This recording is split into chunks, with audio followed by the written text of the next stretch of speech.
I walked into the therapy room expecting to meet a stranger named Allison Parker, an older nurse from the agency.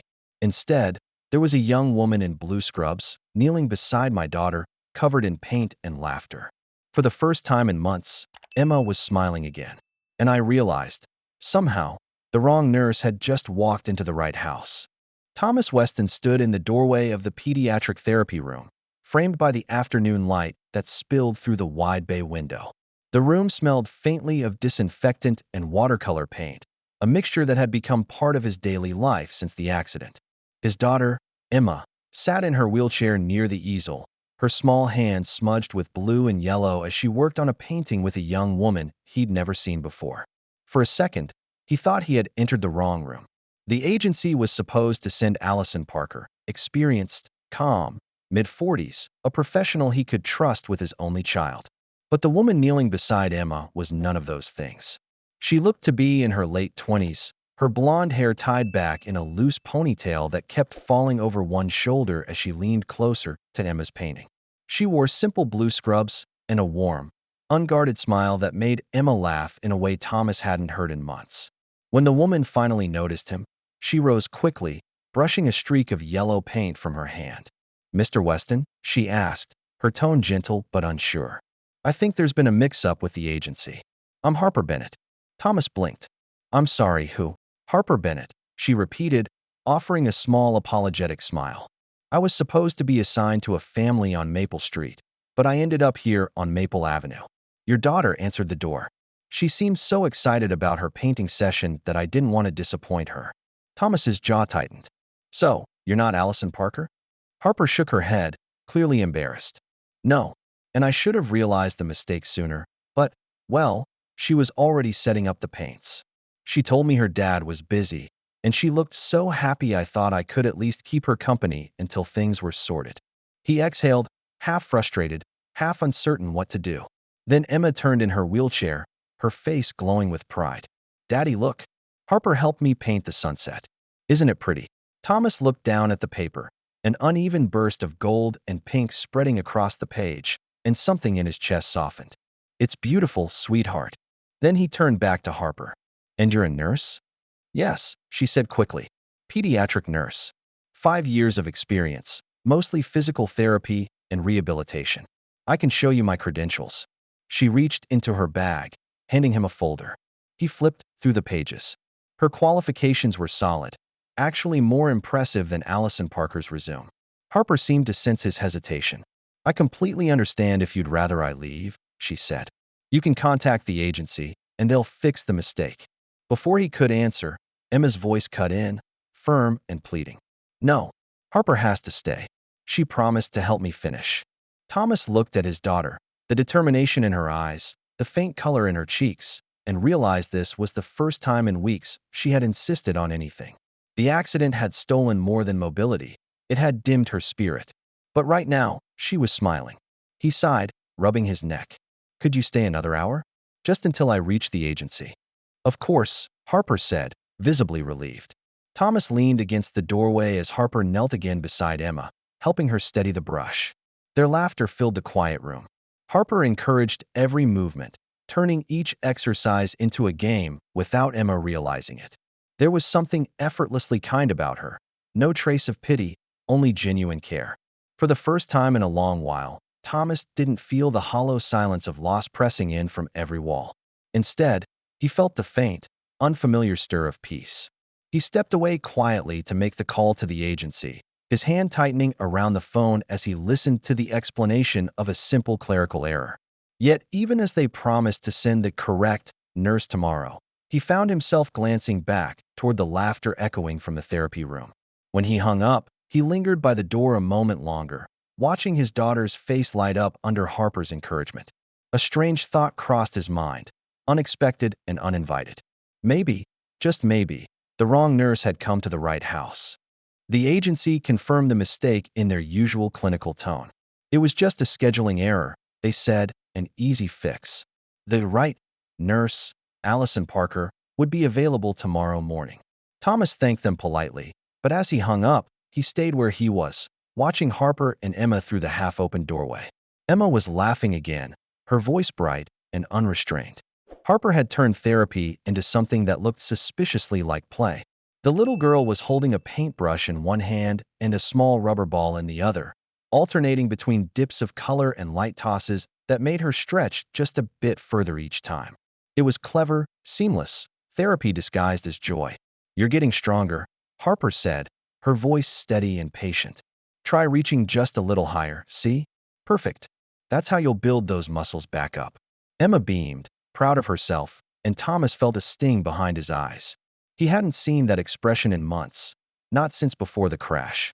Back then, Emma's laughter had filled every corner of their home. Afterward, silence had taken over, and he had been too busy holding himself together to fight it. He cleared his throat and walked in. "Looks like you two are having fun." Emma nodded enthusiastically. "Harper says I can paint with both hands if I practice." "That's true," Harper said, glancing up at him. "She has great coordination. She just needs confidence." Confidence. The word lingered in the air longer than it should have. Thomas leaned over the easel, pretending to study the painting while really just trying to steady himself. He'd spent 2 years interviewing specialists, therapists, and nurses, 12 in total. None had lasted more than a few weeks. They were all competent, yes, but none of them had ever managed to draw Emma out from the quiet shell she'd built. Yet here was this accidental visitor, this stranger with paint-stained fingers, laughing with his daughter as if they'd known each other forever. When the clock struck 6, Harper began tidying the brushes and paints. "I should head out," she said. "I've already taken up too much of your day." "You haven't," Thomas replied, a little too quickly. "Actually, thank you for staying." She smiled, soft and genuine. "It was my pleasure. Emma made my day." "I did?" Emma asked, surprised. "You did," Harper said warmly, crouching beside her. "You reminded me why I love my job." That line hit Thomas harder than he expected. There was no performance in her words, no rehearsed sweetness. Just honesty. He walked her to the door while Emma called out, "You'll come back tomorrow, right?" Harper hesitated, looking at Thomas. "We'll see what the agency decides," she said gently. After she left, the house felt unnervingly quiet. Thomas sat on the couch, watching the light fade from the windows. He tried to tell himself it was foolish to care whether she came back. After all, she'd been here less than 2 hours. But it wasn't just about Harper. It was about the way Emma had looked at her, the spark in her eyes that had been missing for so long. When Emma wheeled herself into the room, clutching her half-finished painting, Thomas smiled. "You did great today, sweetheart." She said, "I can walk again one day." Emma whispered, almost like a secret, "Do you think that's true?" Thomas swallowed hard. If Harper says it's possible, then it's possible. That night, long after Emma fell asleep, he found himself scrolling through Harper Bennett's credentials again, the ones she'd left behind in the small folder on the kitchen counter. Her references were impeccable, her experience deeper than the agency's standard roster. At the bottom of the last page was a short note written in neat handwriting. Specialty: restoring independence through encouragement and joy. Thomas read it twice, then 3 times. By morning, he'd made his decision. When the agency called back, he didn't hesitate. "Actually," he said, "I'd like to discuss Harper Bennett's availability." He could hear the surprise on the coordinator's end, but he didn't care. Logic told him it was unprofessional to choose a nurse based on instinct. But instinct was all he had left after 2 years of loss and exhaustion. And something deep inside him, something that had gone quiet since the day he buried his wife, whispered that maybe this mistake was meant to happen. 3 days later, Harper Bennett became Emma's regular nurse. The arrangement was supposed to be temporary, just until the agency sorted out its schedules, but somehow it felt natural, like she had always been part of the Weston home. Each afternoon, her arrival transformed the house. The once muted halls filled with Emma's laughter and the rhythmic sound of music from the small speaker Harper brought along. She used songs as part of therapy, teaching Emma to stretch and balance in rhythm.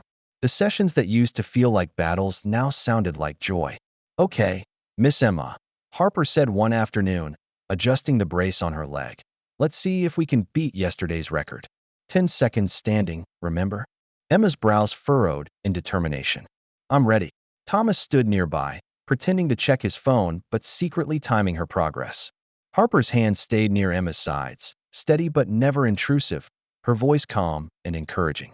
8, 9, 10. Harper laughed. clapping softly as Emma grinned with pride before sinking back into her chair. That's it, superstar. You just did 10 whole seconds. 10. Emma shouted toward her father, who smiled despite himself. Did you see? I saw, he said. And I'm impressed. Harper turned to him, her eyes warm. She's been working hard, she said. I just help her see what she's already capable of. Thomas nodded but didn't reply. Words felt unnecessary in that moment. For the first time in months, he could feel the atmosphere of their home changing, subtly, quietly, like color returning to a faded photograph. Harper's presence wasn't loud or forceful, it was steady. She had a way of speaking that filled silence without overwhelming it, a rare calm that Emma mirrored. When she wasn't guiding therapy, she joined them for small rituals that had once belonged to another life. Afternoon tea, watercolor sessions, or reading Emma's favorite story before dinner. And every night after Harper left, Emma seemed lighter. She slept through the night without nightmares, something Thomas hadn't dared to hope for. It wasn't just Emma who felt the shift. Thomas noticed it in himself too. His evenings no longer stretched into endless work. He found excuses to linger in the kitchen while Harper wrote her daily reports. They talked, first about therapy, then about music, about Emma's resilience, and eventually about everything else. He learned that Harper had grown up in a small town in Oregon, the oldest of 4 siblings. She'd chosen pediatric nursing because, as she said with a half-smile, kids don't fake progress. When they fight to heal, they mean it. There was something in that line that stayed with him, maybe because it mirrored his own life. One night, while Emma watched cartoons in the living room, Harper stayed a little longer to update Thomas on her progress notes. The kitchen was dim except for the low golden light above the table. Harper's handwriting moved across the paper with quiet precision. She stood for 15 seconds today, she said softly. 3 seconds longer than yesterday. Thomas's throat tightened. That's incredible. She's incredibly strong, Harper replied. Then, almost as an afterthought, she added, both physically and emotionally. Thomas tried to hide the emotion in his voice. I'm not sure where she gets it. Harper looked up. From you, she said simply. He didn't know what to say. The words seemed to reach straight into a place he'd tried to keep locked away. The part of him that still blamed himself for the accident, for surviving when his wife hadn't. I don't feel strong most days, he admitted finally. Harper placed the pen down and met his eyes. That's what strength looks like. Not pretending everything's fine, but showing up anyway. The silence that followed wasn't uncomfortable. It was full, weighted with something unspoken and deeply human. Later, as Harper packed her things to leave, Emma called from the living room. Bye, Harper. See you tomorrow. You bet, Harper replied with a smile. Thomas stood at the doorway as she stepped out into the evening air. The porch light haloed her figure, and for a fleeting moment, he saw the faintest outline of what peace might look like. Not the kind that comes from control, but from connection. He didn't dare name it yet, but he felt it. The house wasn't just alive again. He was, too. Thomas didn't notice the shift at first. It began so quietly that it almost blended into the ordinary rhythm of his days. The sound of Harper's laughter in the kitchen, the faint scent of her lavender hand cream that lingered after she'd left, the way Emma's drawings now included 3 figures instead of 2. But by the time autumn deepened, the change had become impossible to ignore. Harper had been with them for nearly 2 months. She came every weekday at 3 o'clock sharp, carrying a tote bag filled with therapy tools, coloring books, and small surprises that always seemed to delight Emma. Their sessions had structure, but never stiffness. Harper had a gift for making every exercise feel like discovery. One cool October evening, Thomas stood in the hallway, half hidden behind the doorway, watching Harper help Emma transfer from her wheelchair to the therapy mat. Her movements were precise, gentle, firm enough to guide, soft enough to reassure. Let's try the stretch we practiced, Harper said, smiling. Remember, slow and steady. Breathe through it. Emma followed every instruction with focus that surprised even Thomas. When her legs trembled, Harper steadied her and whispered something that made her laugh again. Thomas turned away, a strange tightness growing in his chest. He told himself it was admiration for Harper's professionalism, her skill, her empathy. But the feeling didn't fade when she left. It stayed, lingering long after the door closed. That night, he found himself looking out the kitchen window, watching her car drive away. When he finally went upstairs, Emma was already asleep, clutching her stuffed bear, the one she used to push away after her mother's death. Harper had coaxed her into keeping it nearby again. Thomas stood by the door for a long while, realizing that the house no longer echoed with emptiness. The laughter that had disappeared after the accident had returned, but it wasn't just Emma's. Sometimes, he caught himself laughing too. He didn't know when it started, the small anticipation he felt before Harper's arrival, the way he listened for her footsteps in the hallway, or how easily he smiled when she entered a room. He fought it, reminding himself of boundaries, of ethics, of appearances. She was Emma's nurse, a professional. Anything else would be wrong. But feelings don't follow logic. One Friday, Harper stayed late after Emma fell asleep. They sat at the dining table, going over therapy reports. Outside, the rain beat softly against the windows. She asked about her mother today. Harper said quietly, her tone gentle, cautious. Thomas's pen froze midair. What did she say? She wanted to know if her mom would be proud of her progress. The room fell silent except for the ring. Thomas felt his throat tighten, the air too heavy to breathe. And what did you tell her? I told her any mother would be proud of her, Harper said softly, and that you've done an incredible job helping her get this far. He tried to speak, but his voice came out rough. I don't feel like I've done enough. Harper reached across the table and placed her hand over his. The touch was light, but it sent a shock through him, warm, steady, grounding. You're here, she said. Every day, even when it's hard. That's enough. For a moment, neither of them moved. The silence carried something dangerous and tender all at once. Then Harper slowly pulled her hand back, her eyes flicking down to the papers. I should get going, she murmured. After she left, Thomas stayed at the table, staring at the empty space where her hand had been. The following week, he tried to create distance. He made sure their conversation stayed strictly professional, avoiding eye contact when possible. He reminded himself, again and again, that he was her employer, that Emma's well-being depended on structure and clarity. Harper noticed. She didn't confront him about it, but the warmth in her tone cooled slightly. She greeted him politely, worked diligently, but left as soon as her shift ended. Emma noticed, too. Daddy, did Harper do something wrong? She asked one evening as he tucked her into bed. No, sweetheart, he said softly. Harper didn't do anything wrong. Then why are you sad when she leaves? Thomas didn't answer. Because the truth was unbearable in its simplicity. He wasn't sad because she left. He was sad because he couldn't find the courage to tell her why he wanted her to stay. The next night, as he watched Harper guide Emma through her stretches, the rain started again outside. He caught himself memorizing the curve of Harper's smile, the calm steadiness in her eyes. He told himself it was nothing, just gratitude, just admiration, just the quiet ache of a man who had forgotten what warmth felt like. But deep down, he knew better. Something had already shifted, and pretending otherwise wouldn't stop it. The call came on a quiet Tuesday morning while Thomas was reviewing reports in his home office. The voice on the other end was the agency coordinator, cheerful and oblivious to the storm her words would create. Mr. Weston, we wanted to let you know that Allison Parker has an opening again. She can resume your daughter's care this week if you'd like to transition. For a moment, Thomas couldn't respond. His eyes drifted toward the window, where sunlight fell over the garden where Harper often worked with Emma. He could hear faint laughter downstairs. Harper must have arrived early again. That's good to know, he managed. I'll think about it. When he hung up, he just sat there, staring at his phone. It was supposed to be an easy decision. Allison Parker was the original nurse, the professional fit, the safe choice. But the thought of replacing Harper felt like tearing the light out of the house. He walked to the top of the stairs, leaning against the railing as he listened to the sound of Harper's voice below. Okay, Miss Emma, let's see how long you can balance today. Remember, steady breathing. Emma laughed. I'm going to beat my record. Thomas closed his eyes. This was progress, real, tangible progress. Not just in strength, but in spirit. Harper hadn't just helped Emma heal. She had brought something back to both of them that no one else could. That evening, after dinner, he tucked Emma into bed and sat on the edge of her blanket. The room smelled faintly of vanilla lotion and the lavender spray Harper used to calm her before sessions.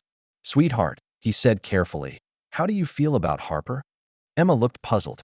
What do you mean? I mean, would you be okay if another nurse came to help you for a while? Her expression fell instantly. Why? Did I do something wrong? No, honey, Thomas said, his heart twisting. You've done everything right. It's not that. Then why would she leave? He hesitated. Because the agency made a mistake when they sent her to us. There's another nurse who was supposed to come instead. Emma's voice trembled. But I like Harper. She helps me try harder. She makes me feel like I can do things again. Thomas felt the words hit deeper than he expected. He reached for her hand. I know she does. I see how happy you are when she's here. Then don't make her go, Emma whispered, tears pooling in her eyes.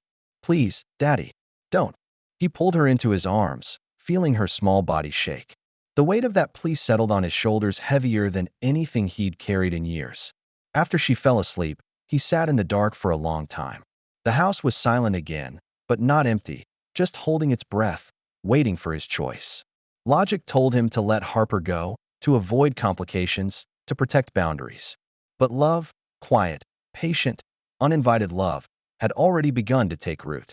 When Harper arrived the next morning, she immediately noticed his unease. Is everything okay? She asked as she unpacked her supplies. Can we talk after Emma's session? He said quietly. She nodded, though her expression showed concern. Later that afternoon, when Emma was napping, they met in the kitchen. The sunlight from the garden slanted across the counter, touching the edge of Harper's notebook. I need to be honest with you, Thomas began. The agency called. Allison Parker is available again, and they want to know if I'd like to make a change. Harper froze, her face suddenly pale. Oh, I see. He took a breath, steady and deliberate. I told them I'd think about it, but I already know my answer. Her eyes lifted to meet his. And what's that? I'm not going to change nurses, he said firmly.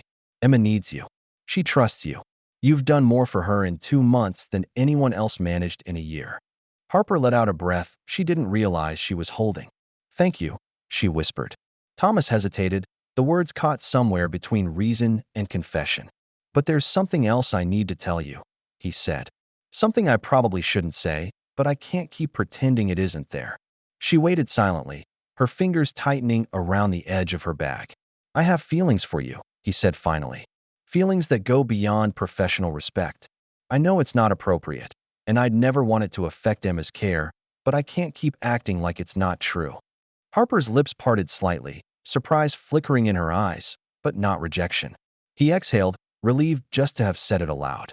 If this makes you uncomfortable, I'll respect that completely. We can keep everything strictly professional. Emma's well-being comes first. For a long moment, Harper said nothing.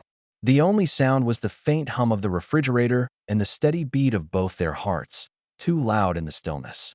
Then she spoke, her voice barely above a whisper. Can I be honest too? Thomas nodded. I have feelings for you as well, she said, her voice trembling. I've tried to ignore them because of my job, because I didn't want to cross a line. But somewhere along the way, it stopped being just work. I care about both of you deeply. Thomas felt something inside him ease for the first time in years. Relief, warmth, and fear tangled together in his chest. What do we do about that? He asked quietly. I don't know, Harper admitted. But maybe we can figure it out together. And for the first time in a very long time, Thomas Weston allowed himself to believe that something good might be waiting ahead, not as a replacement for what he'd lost, but as a chance to begin again. The next few minutes hung in the air like a delicate balance that neither of them wanted to disturb. Harper stood near the counter, her fingers twisting the strap of her tote bag, while Thomas remained by the window, the soft light tracing the tired lines of his face. He'd said it. The words were out, and there was no taking them back. He half expected Harper to walk away, to politely end her employment and disappear from their lives the way every other nurse had. But she didn't. She stayed, breathing quietly, steadying herself before speaking. Thomas, she began, her voice trembling just slightly. I don't think either of us planned this. I certainly didn't. I came here by accident, remember? She laughed softly at that, but her eyes glistened. And yet, it's the best mistake I've ever made. He turned toward her, unsure whether he was allowed to smile. Then maybe it wasn't a mistake at all. She shook her head. Professionally, maybe it is. But personally, she stopped herself, exhaling. I can't deny what's there. I've tried. But every time I see you with Emma, or when she talks about you, she trailed off, unable to finish. Thomas crossed the kitchen slowly, stopping a few feet away from her. You don't have to say it, he said softly. I know. Harper looked up at him, her eyes a mixture of fear and warmth. Then what do we do now? He thought for a moment. We take it slow, he said. We keep everything professional during your work hours. Emma's recovery comes first. But outside of that, maybe we can start getting to know each other, really know each other. Her shoulders eased, tension giving way to quiet relief. Dinner, then. He smiled. Dinner sounds right.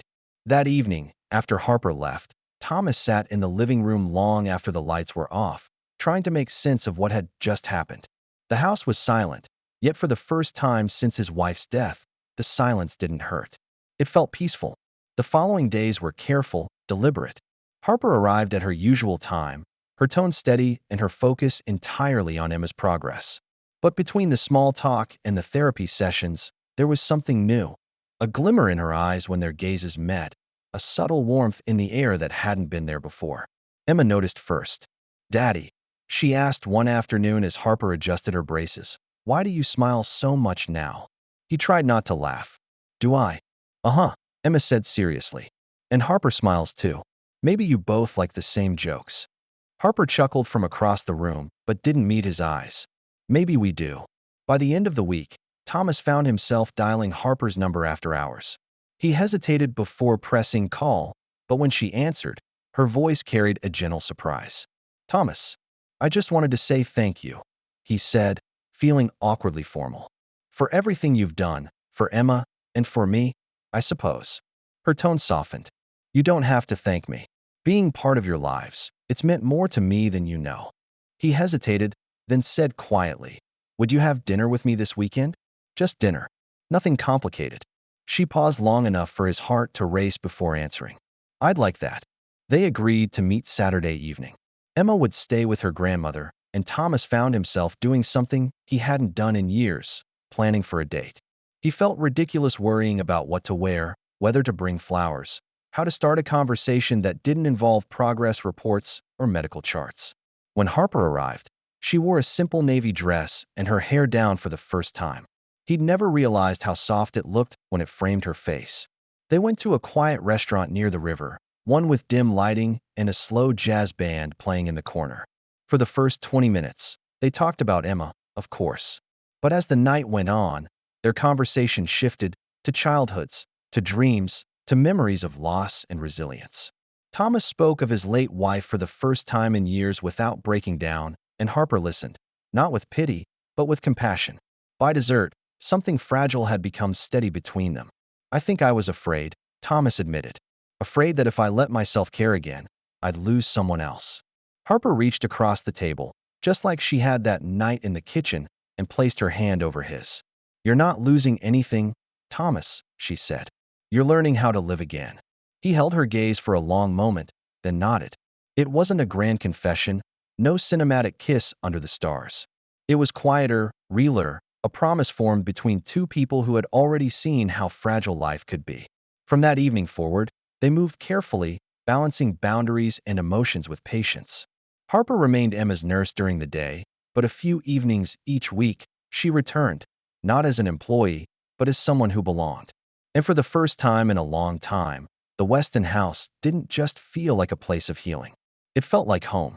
6 months later, a soft spring sunlight poured through the kitchen windows, falling on the breakfast table where Harper poured orange juice into 3 glasses.